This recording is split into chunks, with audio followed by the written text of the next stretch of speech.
Everyone, स्वागत है आप सभी का आपके अपने चैनल आपके अपने परिवार एग्जाम्पल ट्रिक्स एंड कंसेप्ट। मेरा नाम करुणा है और मैं आपको पॉलिटी पढ़ाती हूँ। जो आज का हमारा टॉपिक है वो क्या है, हमारा शेड्यूल्स है, अनुसूचियाँ हैं। आप सभी ने सुना होगा कि हमें जो शेड्यूल्स जो है बहुत ही इंपॉर्टेंट होते हैं, डायरेक्ट क्वेश्चंस पूछे जाते हैं। तो इसीलिए जो आज हम ट्रिक डिस्कस करने वाले हैं वो यही ट्रिक डिस्कस करने वाले हैं कि हमें ये शेड्यूल्स अनुसूचियाँ कैसे याद रखनी है। पहले आप कुछ बात जान लीजिए कि जो हमारा ओरिजिनल कॉन्स्टिट्यूशन था, मतलब 1950 वाला संविधान था, उस टाइम पर हमारे संविधान के अंदर, मूल संविधान के अंदर कितने शेड्यूल्स थे? तो 8 अनुसूचियां थी। लेकिन एट प्रेजेंट अभी हमारे कॉन्स्टिट्यूशन के अंदर कितने शेड्यूल्स हैं? तो अभी हमारे कॉन्स्टिट्यूशन के अंदर कितने शेड्यूल्स हैं? तो 12 अनुसूचियां। पहले फटाफट एक बार जान लेते हैं कि ये 12 अनुसूचियां कौन कौन सी हैं, फिर ट्रिक के साथ हम लोग डिस्कस करेंगे कि कैसे आप लोगों को ये सारे के सारे याद रखने हैं। ठीक है, जो आपका फर्स्ट शेड्यूल है, जो आपकी पहली अनुसूची है, वो किससे रिलेटेड है? It contains the name of the state. सभी राज्य और संघ क्षेत्रों के जो नाम होते हैं वो कौन सी अनुसूची में होते हैं? पहली अनुसूची में होते हैं। फिर दूसरी अनुसूची में क्या होते हैं? सभी अधिकारियों के भत्ते होते हैं और विशेष अधिकार होते हैं। दूसरी अनुसूची में सभी अधिकारियों के भत्ते और विशेष अधिकार होते हैं। किस किस के? जो हमारे स्टेट के गवर्नर होते हैं, लोकसभा के स्पीकर होते हैं, चेयरमैन होते हैं, सुप्रीम कोर्ट हाई कोर्ट के जज होते हैं, इन सभी के भत्ते, इन सभी की सैलरी कौन सी अनुसूची में दी हुई है? तो दूसरी अनुसूची में दी हुई है। जो तीसरी अनुसूची है, थर्ड शेड्यूल है, थर्ड शेड्यूल के अंदर क्या दिया हुआ है? तो थर्ड शेड्यूल के अंदर दिया हुआ है हम लोगों के अधिकारियों की शपथ दी हुई है, ओथ और अफर्मेशन। अब आप पूछोगे कि मैम ये शपथ में और प्रतिज्ञा में क्या अंतर होता है? तो शपथ दिलाई जाती है और प्रतिज्ञा ली जाती है। जो सेल्फ प्रॉमिसेस होती हैं उन्हें हम क्या कहते हैं? अफर्मेशन कहते हैं। तो किस किस की? हमारे केंद्र के मंत्री, पार्लियामेंट, एमपी के, हमारे न्यायाधीशों की। लेकिन किन की शपथ यहाँ नहीं दी हुई है तीसरी अनुसूची के अंदर? तो तीसरी अनुसूची के अंदर किस किस की शपथ नहीं दी हुई है? प्रेसिडेंट की शपथ नहीं है, राष्ट्रपति की नहीं है। ऐसे भी क्वेश्चन पूछा जाता है कि किन की शपथ तीसरी अनुसूची में नहीं दी हुई है? प्रेसिडेंट, राष्ट्रपति की नहीं है, वाइस प्रेसिडेंट, उपराष्ट्रपति की नहीं है, और गवर्नर, राज्यपाल, इन तीनों की शपथ तीसरी अनुसूची में उपस्थित नहीं है। तो आपको ये भी याद रखना होगा क्योंकि क्वेश्चन ऐसे भी पूछा जाता है। फिर आते हैं हम लोग अपने फोर्थ शेड्यूल पर, चौथी अनुसूची में। तो चौथी अनुसूची के अंदर क्या दिया हुआ है? तो चौथी अनुसूची के अंदर दिया हुआ है हमारी राज्यसभा के अंदर सीटों का आवंटन कैसे किया जाएगा। जो हमारी स्टेट्स होती हैं, राज्य होते हैं और केंद्र शासित प्रदेश होते हैं, उनकी राज्यसभा में किस तरीके से सीटें एलोकेट की जाएंगी, ये कौन से शेड्यूल में दिया हुआ है? फोर्थ शेड्यूल में दिया हुआ है, चौथी अनुसूची में दिया हुआ है। फिर पांचवी अनुसूची में क्या दिया हुआ है? तो पांचवी अनुसूची में शेड्यूल्ड एरियाज और शेड्यूल्ड ट्राइब से रिलेटेड, कि जो अनुसूचित क्षेत्र हैं, जो अनुसूचित जनजाति हैं, उन लोगों का प्रशासन कैसे किया जाएगा। तो ये कौन से शेड्यूल में दिया हुआ है? फिफ्थ शेड्यूल में दिया हुआ है, पांचवी अनुसूची में दिया हुआ है। फिर सिक्स्थ शेड्यूल के अंदर क्या दिया हुआ है? तो सिक्स्थ शेड्यूल के अंदर 4 स्टेट से रिलेटेड, वो 4 स्टेट्स कौन कौन सी है? आसाम, मेघालय, त्रिपुरा और मिजोरम। इन 4 स्टेट्स के अंदर जो ट्राइबल एरियाज हैं, आदिवासी क्षेत्र हैं, वो कौन सी अनुसूची में दिए हुए हैं? 6। देखो, पांचवी में क्या थे? शेड्यूल्ड एरियाज थे, और छठी में क्या है? ट्राइबल एरियाज, आदिवासी क्षेत्र। और सिर्फ 4 स्टेट्स के हैं, आसाम, मेघालय, त्रिपुरा और मिजोरम। आप इन्हें कैसे याद रख सकते हो? तो मेरा एटीएम के नाम से भी याद रख सकते हो। कुछ बच्चे इसे मातम के नाम से भी याद रखते हैं। एम से मेघालय, ए से असम, टी से त्रिपुरा और एम से मिजोरम। याद रखना, मिजोरम है, मणिपुर नहीं है। बहुत जगह ऑप्शंस में वो लोग क्या करते हैं? तो मणिपुर दे देते हैं क्वेश्चंस में, और आप लोग फिर वहां गलती कर जाते हैं। देखो, नेक्स्ट शेड्यूल क्या आता है आपका? 7th शेड्यूल, 7वीं अनुसूची, बहुत ही इंपॉर्टेंट है। 7वीं अनुसूची के अंदर हमने क्या किया हुआ है? केंद्र और राज्य के बीच शक्तियों का विभाजन किया हुआ है 3 लिस्ट के फॉर्म में, 3 सूचियों के फॉर्म में। वो 3 सूचियां कौन कौन सी हैं? हमारी union list, central list, state list, राज्य लिस्ट, और थर्ड कौन सी होती है? तो कॉन्करेंट लिस्ट, समवर्ती सूची। यूनियन लिस्ट पर जो कानून बनाने की पावर होती है वो किसके पास होती है? सेंट्रल, केंद्र के पास। मतलब कौन कानून बनाएगा, तो संसद बनाएगा। स्टेट लिस्ट पर कौन बनाती है, हमारी स्टेट गवर्नमेंट बनाती है, राज्य की सरकार बनाती है। मतलब कौन बनाएगा, तो स्टेट लेजिस्लेचर, राज्य विधायिका। और कॉन्करेंट लिस्ट समवर्ती सूची पर कौन कानून बनाता है, तो दोनों मिलकर कानून बनाते हैं, हमारी सेंट्रल गवर्नमेंट भी, केंद्र सरकार भी, और हमारी कौन सी सरकार, राज्य की सरकार भी। अगर इन दोनों के बनाए गए कानून में कोई भी कॉन्ट्रडिक्शन हो जाता है तो किसकी बात मानी जाती है, सेंटर की बात मानी जाती है। अब इसमें अभी कितने विषय हैं, तो इसमें अभी 100 विषय हैं, लेकिन पहले कितने थे, तो पहले कितने थे, 97। फिर स्टेट लिस्ट में अभी कितने विषय हैं, तो 61, पहले कितने थे, 66। कॉन्करेंट में अभी कितने हैं, तो 52 विषय हैं, पहले कितने थे, तो 47।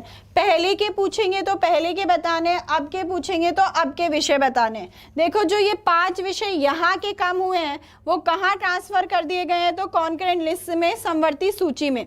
और वो 5 विषय कौन कौन से थे जो ट्रांसफर किए गए हैं, तो वो 5 विषय कौन कौन से ट्रांसफर हुए थे हमारे, और कौन से संशोधन से हुए थे, तो 42वें से। एडुकेशन, ये 5 विषय जो हमने राज्य सूची में से कहाँ ट्रांसफर कर दिए, समवर्ती सूची में ट्रांसफर कर दिए। अब एक और बहुत इंपॉर्टेंट पॉइंट आपको यहाँ पर याद रखना है कि रेजिडरी पावर्स, अवशिष्ट शक्तियाँ क्या होती हैं।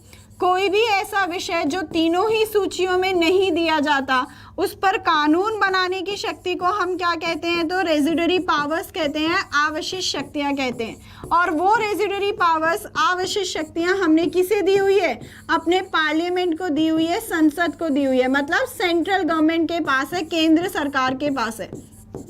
डायरेक्ट ऐसे भी क्वेश्चन पूछा जाता है, तो आपको ये याद रखना है।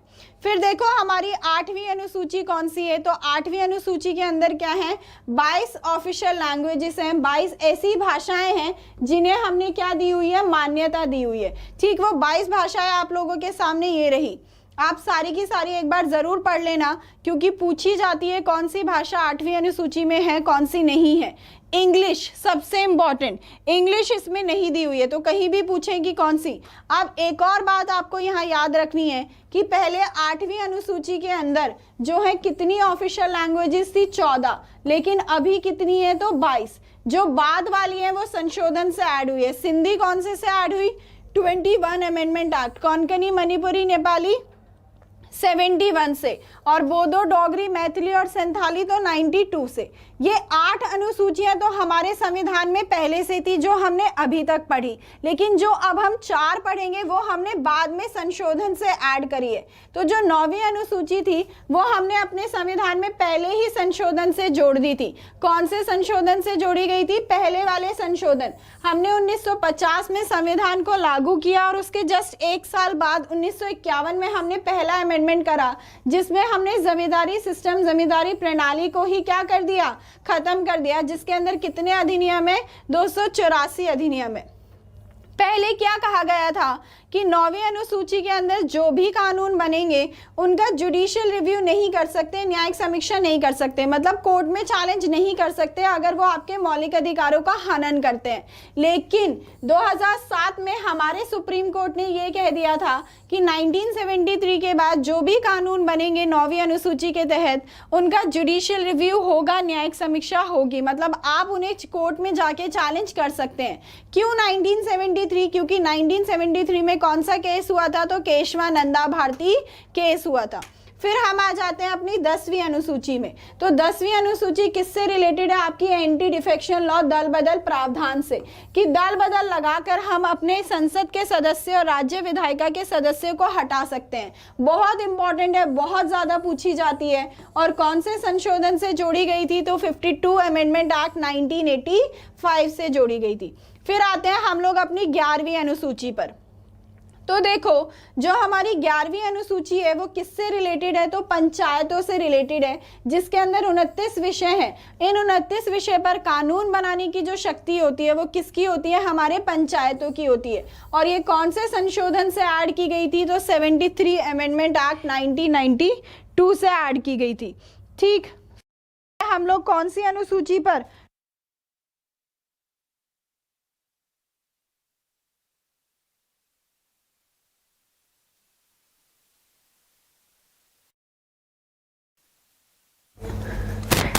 शेड्यूल में क्या आते हैं, तो हम लोग 12th शेड्यूल में क्या आती है, 12वीं अनुसूची, और वो 12वीं अनुसूची किससे रिलेटेड है, तो आपकी म्युनिसिपैलिटी से रिलेटेड है। किससे रिलेटेड है, आपकी म्युनिसिपैलिटी मतलब नगर पालिका से रिलेटेड है। ठीक है, ये हमने कौन से अमेंडमेंट से ऐड किया था, तो ये हमने कौन से अमेंडमेंट से ऐड किया था, तो 74th अमेंडमेंट एक्ट 1992 नगर पालिका। और इसके अंदर कितने विषय हैं, तो 18 विषय हैं जिन पर कानून बनाने की शक्ति किसके पास होती है, म्युनिसिपैलिटी के पास होती है। अब हम लोग फटाफट से वो ट्रिक डिस्कस कर लेते हैं जिस ट्रिक के तहत आपको ये सारी की सारी बातें याद रखनी है। देखो, आपको एक स्टेटमेंट याद रखनी है, tears of old PM, tears of old PM, पुराने प्रधानमंत्री के आंसू, है ना। अब यहाँ पे देखो कितने लेटर्स हैं, तो 12 लेटर्स हैं, और अपन लोगों के पास कितने शेड्यूल हैं, तो 12। देखो टी से क्या है, टेरिटरीज, जो पहली अनुसूची में क्या दिए हुए हैं, सभी राज्यों और संघ क्षेत्रों के क्षेत्र दिए हुए हैं। दूसरी में क्या है, आपके एमेल्यूमेंट्स हैं, सैलरीज है। ठीक है, तीसरी में क्या दी हुई है, आपकी अफर्मेशन, शपथ दी हुई है। चौथी में आपकी में क्या दी हुई है, तो राज्यसभा की सीटें दी हुई हैं। क्या दी हुई है, 4th शेड्यूल में राज्यसभा की सीटें दी हुई हैं। ऐसे याद रखनी है आपको। 5th वाली में क्या दी हुई है, तो शेड्यूल एरियाज दिए हुए हैं, अनुसूचित क्षेत्र दिए हुए हैं। ओ में, ओ से आप कैसे याद रखोगे कि ओ में आपको क्या दी हुई है, तो ऑफिशियल, आपके 5th में क्या है, शेड्यूल एरियाज, 6th में क्या है, आपके अदर ट्राइबल एरियाज, आदिवासी क्षेत्र है, और आपको एफ से फेडरल प्रोविजन, संघीय प्रावधान। 7वीं अनुसूची में क्या है, हमने सेंटर और स्टेट के बीच पावर्स को डिवाइड किया हुआ है। फिर ओ से आए, ओ 8वीं अनुसूची, 8वीं अनुसूची में क्या है, 22 ऑफिशियल लैंग्वेजेस है। फिर एल से क्या है, आपका 9th शेड्यूल, 9वीं अनुसूची, जिसमें लैंड रिफॉर्म्स किए, भू सुधार किए और जमींदारी प्रणाली को खत्म किया। डी से क्या है, एंटी डिफेक्शन लॉ, जो 10वीं अनुसूची आती है। पी से क्या है, आपका पंचायत, 11वीं अनुसूची, और एम से क्या है, आपकी म्युनिसिपैलिटी, नगर पालिका, जो कौन सी अनुसूची में आती है, 12वीं। तो अगर आपको टीयर्स ऑफ ओल्ड पीएम वाली बात याद है तो आपको फिर सारे के सारे शेड्यूल्स याद हो जाएंगे और आप डायरेक्टली सभी क्वेश्चंस का आंसर कर सकते हैं। तो जितनी भी बातें हम लोगों ने डिस्कस की है फॉर श्योर आपको ये याद रखनी है, क्योंकि किसी भी तरीके से क्वेश्चन पूछा जाता है और यहाँ से क्वेश्चन पूछा गया है तो बहुत ईजी है, ऑब्वियस सी बात है, डायरेक्ट शेड्यूल्स उठाकर पूछ लिए। ठीक है, आई होप आपको आज की क्लास की सारी बातें समझ आ गई हैं। अब हम लोग मिलेंगे अपनी नेक्स्ट क्लास में, तब तक के लिए बाय बाय, टेक केयर, अपना ध्यान रखिएगा।